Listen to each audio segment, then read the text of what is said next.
എന്നിട്ട് ഈ ചർച്ച വരാനുണ്ടായ ഒരു സാഹചര്യം ഹിന്ദു ഐക്യവേദി പ്രതിനിധികൾ പ്രത്യേകിച്ച് ശശികല അടക്കമുള്ള ആളുകൾ അദ്ദേഹത്തെ ക്യാമ്പിൽ ചെന്ന് കാണുന്നു, സന്ദർശിക്കുന്നു. ഞങ്ങൾക്ക് അതൊന്നും പ്രശ്നമില്ല. ഞങ്ങൾക്ക് ഇതെല്ലാം ഒരുപോലെ ഉള്ളൂ. ഹിന്ദു ഐക്യവേദിയും കോൺഗ്രസും കമ്മ്യൂണിസ്റ്റും എല്ലാം ഞങ്ങൾക്ക് ഞങ്ങളുടെ സ്റ്റാൻഡിൽ ഉറച്ചു നിൽക്കാനുള്ള കരുത്ത് ഞങ്ങൾക്ക് പ്രസ്ഥാനത്തിനുണ്ട്. അതോടെ ഞങ്ങൾ നിന്നോളാം. എല്ലാവരെയും അംഗീകരിച്ചുകൊണ്ട് എല്ലാ സമുദായങ്ങളെയും എല്ലാ മതവിഭാഗങ്ങളെയും ഒരു സൗഹാർദ്ദപരമായിട്ട് പ്രവർത്തിച്ചു പോകാൻ ഒരു രാഷ്ട്രീയത്തിലും ഞങ്ങൾ ചേരുത്തില്ല.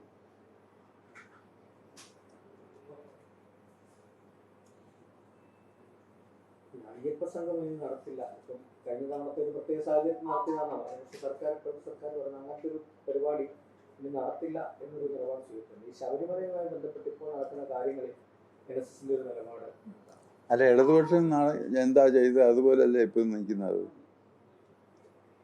അനങ്ങുന്നുണ്ടോ? ഇത്ര ഞങ്ങളിപ്പം മൂക്കിലിട്ട് കളയെന്നൊക്കെ പറഞ്ഞ് ഇത് ബഹളം ഉണ്ടാക്കിയതല്ലേ ഇവിടെ. എന്താ ഇത്? അതിപ്പോഴും കോടതിയിലും പോലീസിൻ്റെ കയ്യിലുമായിട്ട് നിൽക്കുക. പുതിയ ഭരണം വന്നിട്ട് അനങ്ങിയോ?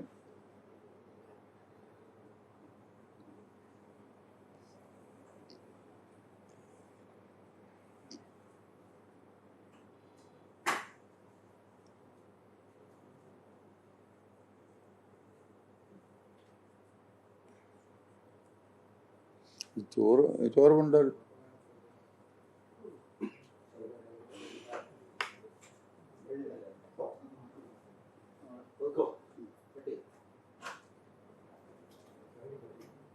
ചോറവിടെ പറഞ്ഞിട്ടുണ്ടോ? തുറന്നില്ല. ഇപ്പൊ ഒരു ഭാഗത്ത് ഉപരാഷ്ട്രപതിയാണ്, ഒരു ഭാഗത്ത് കേന്ദ്ര സഹമന്ത്രിയാണ്, ഈ പുറത്ത് മുഖ്യമന്ത്രിയുണ്ട്. ഒരു വേട്ടയാടല് എനിക്കങ്ങനെ ഫീൽ ചെയ്തിട്ടേ ഇല്ല. പിന്നെ എനിക്ക് വയസ്സ് 86. ഞാൻ ഇവരൊക്കെ കണ്ടതിനേക്കാൾ കൂടുതൽ രാഷ്ട്രീയം കണ്ട ആളാണ്.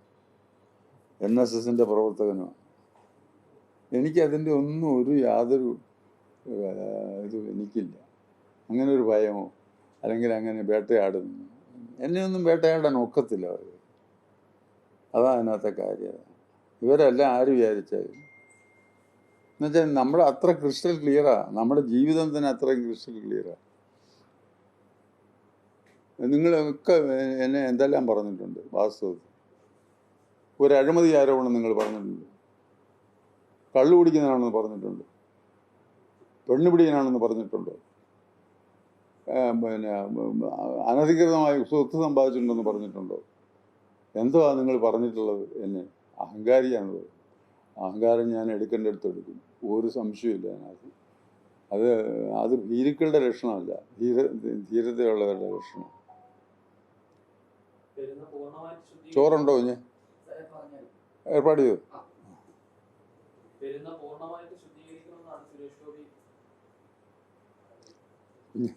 എനിക്ക് അതിനകത്തൊന്നും മറുപടി പറയാനില്ല. ഈ സുരേഷ് ഗോപി ആരാ സാറേ? തൃശ്ശൂർ ചെന്ന് ഇപ്പം അന്വേഷിച്ചാൽ അറിയാം. അവിടെ പോയി ആദ്യം ഒന്ന് പിന്നെ ശുദ്ധീകരിക്കട്ടെ.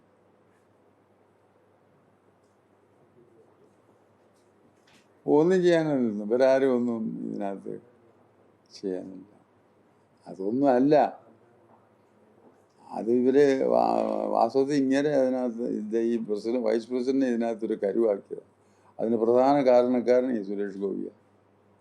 സുരേഷ് ഗോപിയുടെ ലക്ഷ്യം രാഷ്ട്രീയ ലക്ഷ്യമായിരുന്നു. അതാണ് അതിനകത്തെ കാര്യം.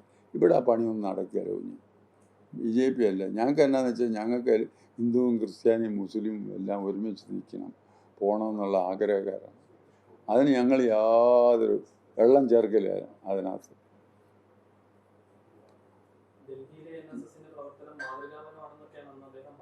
എന്തോ അത് ശരിയായിരിക്കാം, ഞാൻ കണ്ടിട്ടില്ല, ഞാനാണെങ്കിലും പോയിട്ടില്ല. ഡൽഹിയിൽ NSSന്റെ പ്രവർത്തനം സാറേ, ഒരു കരയോഗം അവിടുത്തെ സ്റ്റേറ്റിലെ നിയമം അനുസരിച്ച് ഒരു കരയോഗം, ഒരു സൊസൈറ്റി രൂപീകരിച്ചത്. ആ കരയോഗം NSSുമായി യാതൊരു ബന്ധവുമില്ല. അതെ.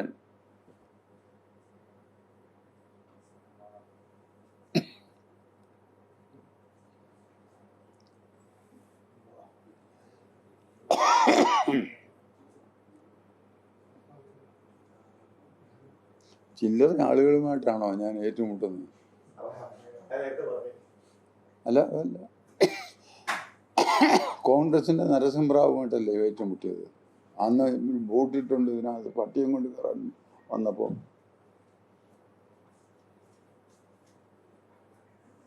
ഇടതുപക്ഷത്തിന്റെ പിണറായി വിജയനോടല്ലേ ഞാൻ നേരിട്ടത്?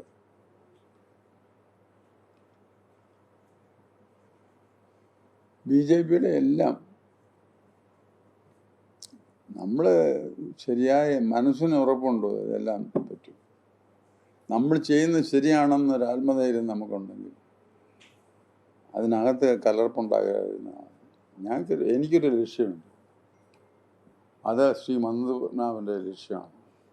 അത് ഞാൻ അക്ഷരം പ്രതി പാലിച്ചിരിക്കുന്നു. അതിനിടയ്ക്ക് ആരും എന്നെ പേടിപ്പിക്കാനൊന്നുമില്ല. ഒന്നും ഞാൻ ഭയപ്പെടുന്ന പ്രശ്നമില്ല അതിനകത്ത്. ആരല്ല എതിർത്താലും. ഉമ്മൻചാണ്ടി സർക്കാർ ഇതിൽ ഭേദമായിരുന്നു. ഉമ്മൻചാണ്ടി ഭേദമായിരുന്നു.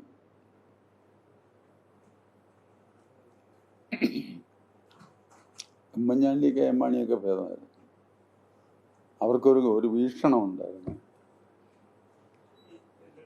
സുരേഷ് ഗോപിയുടെ രാഷ്ട്രീയ ലക്ഷ്യം എന്ന് പറയുമ്പോഴും BJPയിലെ മറ്റാളുകൾ ഇങ്ങനെ പ്രതികരിക്കുന്നില്ല. അപ്പോൾ ഏത് തരത്തിലുള്ള രാഷ്ട്രീയ ലക്ഷ്യമാണ് ഉണ്ടാകുന്നത്? NSSനെ ആക്രമിക്കുന്നതിലൂടെ, NSSനെ ഇങ്ങനെ കടന്നാക്രമിക്കുന്നതിലൂടെ സുരേഷ് ഗോപിയുടെ ഒരു രാഷ്ട്രീയ ലക്ഷ്യം എന്താണ്? ഞാനത് പറയണം. സുരേഷ് ഗോപിയുടെ രാഷ്ട്രീയം തന്നെ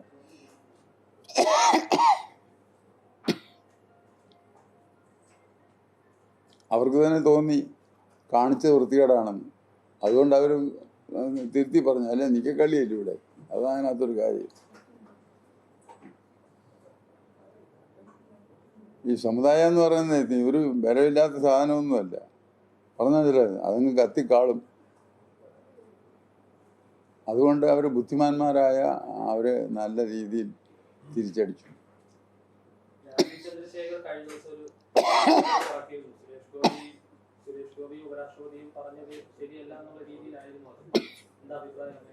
അതെ, അങ്ങനെ പറഞ്ഞു.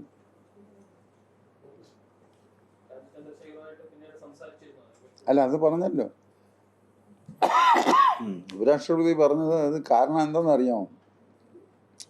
അവരുടെ സംഘടനയ്ക്ക് അതുകൊണ്ട് ഭയങ്കരമായ ദോഷം സംഭവിക്കുമെന്ന് ദീർഘവീക്ഷണം. അത് സുരേഷ് ഗോപി ഈ കാണിച്ച നടപടി കൊണ്ട്, വൈസ് പ്രസിഡന്റ് ഈ കാണിച്ച നടപടി അവരുടെ സംഘടനയുടെ ഭാവി പ്രവർത്തനത്തെ ഇത് സാരമായി ബാധിക്കും എന്നവർക്ക് ബോധ്യം വന്നതുകൊണ്ടാണ് അവരത് തിരുത്തിയത്.